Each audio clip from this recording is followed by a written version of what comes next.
তো চলে এসেছি তোমাদের সামনে আজকে। এখন দুপুরবেলার থেকে ভিডিওটা শুরু করছি।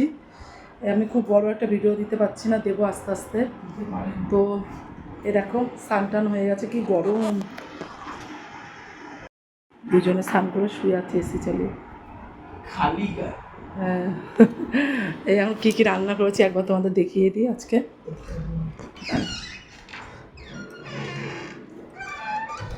স্নান করে এসে সবাইকে খেতে দেবো। এই যে আমার সেই প্রেশারের ভাত, আর খুলে দেখালাম না। এ দেখো আজকে দাদা দুবার দুধ এনেছে সকালে, একই দোকান থেকে দুবারই দুধটা কেটে গেছে। ওর জন্য আমি কী করেছি, এই দুধটাতে দেখো ছানার বল করে ফেলেছি। বল করে আলু দিয়ে পটল দিয়ে তরকারি করেছি।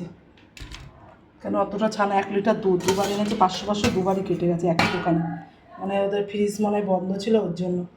আর এই যেখানে আলু দিয়ে ডাঁটা দিয়ে বড়ি দিয়ে জ্যান্ত মাছের ঝোল। তো দেখেছ, এই হচ্ছে আজকের মেনু। আর এখানে ভাত, আর ভাত তো দেখেছো প্রেশারের ভাত, আর কি দেখাবো। এখন সবাইকে খেতে দেবো। প্রচণ্ড পরিমাণে গরম। এই দেখো রান্নাঘরে শুধু বাসন মাজাটাই বাকি, দিদি এসে মাজবে, এমনি সব পরিষ্কার করে নিয়েছে, সব গুছিয়ে নিয়েছি। দেখো দিদি এসে বাসনটা মাজবে আর ঘর ঝাড়মুছ করবে। বাসনও বেশি নেই আজকে কটায়। তো চলো ওদেরকে ডাকি, খেতে দিয়ে দিই। এসি চালিয়ে শুয়ে আছে, গাইস আমি স্কুল দিয়ে চলে এসেছি, আর এখন আমার তবলা স্যার এসেছে, তার জন্য আন্টি বাড়ি আছে, যেতে হবে আমার গান শিখতে। তো গান শিখতে তো যেতে হবেই, তারপরে গান থেকে এসে আমি দিয়ে না আবার যাবো তো পড়তে। তো বাবার নতুন ফোন কিনেছে, ওটা দেখো আমার দাদা দিদি দুজনে। চল দেখা। তো সবার ফার্স্টে দেখো আমি খেয়ে নিয়েছি, হাতটা ধুয়ে আসি। আশা করি তোমরা সবাই ভালো আছো। Welcome back to my channel. আমার যেন এত বক বক করে আমার টাইম ছিল কেন বলবো। সেই দুপুরে রান্নাবান্না করার পর তোমাদের সামনে আর আসা হয়নি। এত গরম না, কিছু ভালো লাগছে না, মানে ভিডিও করতে ইচ্ছা করছে না। তো এই দেখো মেয়েকে সবে পড়ার থেকে নিয়ে এলাম, এখন বাজে রাত 9:30। আবার তোমাদের সামনে এসেছি, আর সেই দুপুরবেলা থেকে এতক্ষণ আমি আর তোমাদের সামনে আসিনি। আমাকে তো দেখাই যাচ্ছিল, সেই আমি 4টার সময় বাড়ি এসেছি, এসে একটু মোবাইল ঘাঁটছিল। 4টে না 4:30 এসেছি। 4:30 ওই 4টায় তো স্কুল ছুটি হয়। হ্যাঁ ছুটি হয়, তখন কাট দেয়, ততক্ষণে বেজে যায় 4:30। এবার তোমরা ভাবতে পারো আমি পড়তে থেকে এসেই কেমন সাজছি। তোমাদের হয়তো মা বলেছে যে আমি পড়াই, পুতুল দে ও পড়াই পুতুল দে। তো তাই এখন একটু ম্যাডাম একটু সাজতে হবে। তাই ম্যাডাম সাজতে হবে। আর ম্যাডাম দেখো এসে বইয়ের ব্যাগটা এখানে রেখে দিয়েছে। ম্যাডামের গরম লেগে গেছে, দরজা দাও। এসে এসি চালিয়ে দিয়েছে, প্রচণ্ড গরম। এসি না চালিয়ে কী করবে। এই যে বইয়ের ব্যাগের জায়গায় বইয়ের ব্যাগ রেখে দিলাম। এখন আমি যাব রান্না বসাতে। আর লেবু জল বানাতে কিছুই করব না, শুধু ঢেঁড়স আলু ভাতে আর ভাত। আর আমি মাছের দিয়ে খেয়ে নেব। হ্যাঁ মাছ আছে, মাছ দিয়ে খেয়ে নেবা, ঠিক আছে। ওর ড্রয়ারটা আটকাও, ড্রয়ারটা খোলা তো। দেখো ওর সব, এটা হচ্ছে ওর সাজার জিনিসের ড্রয়ার। এখন আমাকে আর কোনো সাজার জিনিস কিনতে হয় না, ও কেনে, ওটা দিয়ে আমি সাজাই। আমার মা আমাকে এই লিপস্টিকটা কিনে দিয়েছে। এটা না 4টে সেট কিনে। 4টে, অনেক কালার আছে, বেগুনি, তারপরে অনেক কালার দেখাতে পারছি না, একটাই বের করে রেখেছি। কেন মা ঘুরতে ঢুকতে গেলে আমরা সবাই তোর হাতের কাছে তো পাওয়া যায় না, তাই ওখানে আরও আছে। বলো মা, দেখো এইখানে, পরে দেখাবো তোমাদের যখন ঘুরতে যাবো। এবারে সারাদিন টাইম পায় না। এবারে তো গরমের ছুটিতে মা কোথায় যাবো বলে দাও। সারাদিন টাইম পায় না তো, গরমের ছুটিতে আবার পুরী যাবো। সারাদিন টাইম পায় না তো, এই এখন এই আধা ঘন্টা 1 ঘন্টাও খেলবে, ততক্ষণ আমি রান্না করব, তারপরে ও খাবে, খেয়ে শুয়ে পড়বে।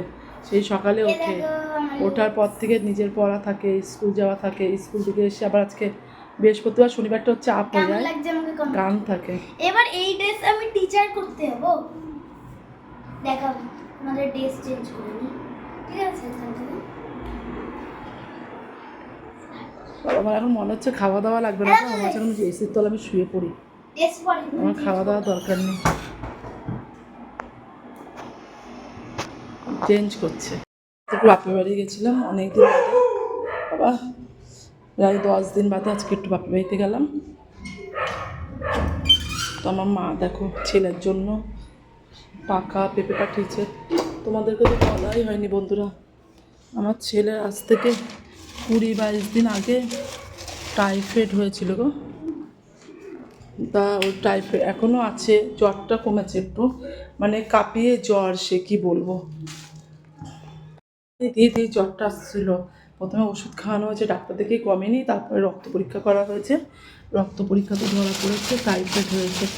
তা ডাক্তার বলেছে 1 মাস পুরো ওই ওষুধ খেতে হবে, জ্বর কমে গেলেও খেতে হবে, ওর নাকি একটা কোর্স আছে। তার জন্য এতদিন ছেলে মানে সে কেমন হয়ে গেছিলো, ছেলেকে তোলা তোলা করে আমাদেরকে রাখতে হয়েছে। তা এখন আগের থেকে একটু ভালো আছে। তা ডাক্তার বলেছে ওকে সবসময় প্রোটিন খাবার দিতে। বেরিয়ে গেলাম, মা পাকা পেঁপে নিয়ে এসেছিলো ছেলের জন্য, তাই কেটে একবারে বললো বাটি করে দিয়ে দিচ্ছি, নাহলে তুই কাটবিও না, ও খাবেও না। এই কদিন ওকে মৌসুমি লেবুর জুস, তারপরে জুস বলতে ঘরে বানিয়ে দিতাম, কেনা জুস আমি খাওয়াই না, ডাব, ডিম সিদ্ধ, ছানা এইসব ওকে দিয়েছিলাম এই কদিন, কেন ওকে ভালো খাওয়াতে বলেছিল ডাক্তার, কড়া ওষুধ খাচ্ছিল ওই জন্য। চিয়ে নিই, তারপর ছেলেকে ডেকে ওটা দেবো, ছেলে খাবে, তারপর ভাত করবো। আজকে কিছু করবো না গো, গরমে কিছু খেতে ভালো লাগছে না। টক দই আছে ঘরে, আর হচ্ছে তোমার দুপুরে একটু মাছের ঝোল আছে, মেয়ে খেয়ে নেবে ওটা দিয়ে। আর সকালবেলা দুধ এনেছিল দাদা, তা দুধটা না তোমার সে কেটে গেছে বললাম না, তা ছানা করে তরকারি করেছে, একটু তরকারি আছে আলু দিয়ে, পটল দিয়ে, আর ওই ছানা দিয়ে তরকারি করেছিলাম, ওটা আমার শ্বশুরমশাই রুটি খেয়ে নেবে। আর শাশুড়ি মা বলছে গরমে ভালো লাগছে না, ভাতও খাবে না, রুটিও খাবে না, মুড়ি খাবে। তাই এখন ঢেঁড়স আলু ভাতে দেবো, ছেলে আমি খাবো, দাদা যদি আসে দাদা খাবে, আর মেয়ে মাছের ঝোল দিয়ে খেয়ে নেবে। দুপুরে একটু মাছের ঝোল আছে, ও আবার মাছ ডিম ছাড়া খেতে পারে না, আমার ছেলের আবার ওসব বায়না নেই, আমার ছেলেকে যা দেবো তাই খাবে। ছেলের আমি ঢেঁড়স ভাতে ও খুব ভালো খায়, আমিও খুব ভালো খাই, আমরা মা ছেলে দুজনেই খুব ভালো খাই ঢেঁড়স আলু ভাতে, ওই জন্য ওটা দিয়ে আমরা খেয়ে নেবো। মেয়ে মাছ দিয়ে খাবে, দাদু পনিরের তরকারি দিয়ে খাবে। আর ওর বাবা আসলে ভাত, ওর বাবার তো ঠিক থাকে না, তোমাদের দাদার কোনদিন রাতে আসবে কোন, এখন গরম পড়েছে তো দিনের বেলা বেরোতে পারে না ডিউটিতে, গাড়ি চালায় তো খুব গরম লাগে, ওই জন্য রাতেরবেলা করে বেরাই, মানে বিকালে 6টায় বেরিয়েছে, হয়তো ভোরবেলায়ও আসতে, ভোরবেলা আসলে তো আর ভাত খাবে না, যদি 2টো 2:30 আসে তাহলে খাবে, ঢেঁড়স আলু ভাতে থাকবে, একটু ডিম ভেজে দেবো, আসলে খেয়ে নেবে। ওই জন্য খাওয়ার অত চাপ নেই আজকে, মাঝে আমি মানে খাওয়া লাগবে না, মাঝে শুতে পারলে বাঁচি ঠান্ডা থেকে। তো চলো বন্ধুরা, এবার ভাতটা বসিয়ে নিই। তোমাদের তো দেখালাম মা এদিকে রান্না করতে চলে গেছে, আর আমার দাদা বাইরে বেরিয়ে গেছে, আর এখন আমার আউটফিটটা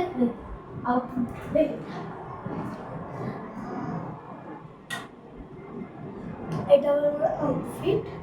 তো চলো তাহলে আমি একবারে যখন মা আসছে তখন, এখন লেবু জল বানাবো। গাইস মা চলে এসছে, হাই বলে। তাই আমি পড়াতে বসে গেছি, আমি বেশিক্ষণ না, এক্ষুনি উঠে যাবো, তারপরে মোবাইল দেখবো একটুখানি। বাবা আমার টিপটা লেগে গেছে কীভাবে, তো চলো পড়ে আসছি। বন্ধুরা এখন শোবো, খাওয়া দাওয়া হয়ে গেছে তোমরা দেখলে, আজকে গরমে আলু সিদ্ধ ঢেঁড়স সিদ্ধ ভাত ভালোই খেলাম, এখন শুয়ে পড়বো। আর এই যে আমার মেয়ে এখন শোয়ার জন্য প্রস্তুতি নিচ্ছে, মুখটা দেখো, তুই মাসি মুখটা মান করে না মাম্মা, ঘুম পাবে, ঠিক যাও ওখানে যাও, আদু গলো না এখন আদৌ করতে পারবো না, চুলটা উঁচু করে বেঁধে দিই, ঠিক আছে। কালকে দেবো আবার, তোমার নিজের দোষে করো, হাত থেকে পড়ে গেল না করো। ওই দেখো, দেখলে আমার বিছনাও হয়ে গেছে রেডি, এখন শোবো। এই যে কালকে দিয়ে আবার আমার চুলটা বাঁধবো, চুলটা উঁচু করে বেঁধে তারপর শোবো, নাহলে প্রচণ্ড গরম লাগে। গাইস কালকে দিয়ে আবার ডিউটি স্টার্ট। কি ডিউটি? স্কুল যাবো, এসে আবার পড়তে যাবো, পড়তে থেকে আসে রেস্ট। তাই তো আজকেও তো করেছো, আজকেও করেছো মাম্মাম। তো বন্ধুদের গুড নাইট টাটা বলে দাও। টাটা গুজু নাই চুমুদা একটা গাইজ, আবার কালকে সকালে duty, tata bye bye, good night, আবার যেন কালকে সকালে দেখা পাই সবাই। টাটা বন্ধুরা।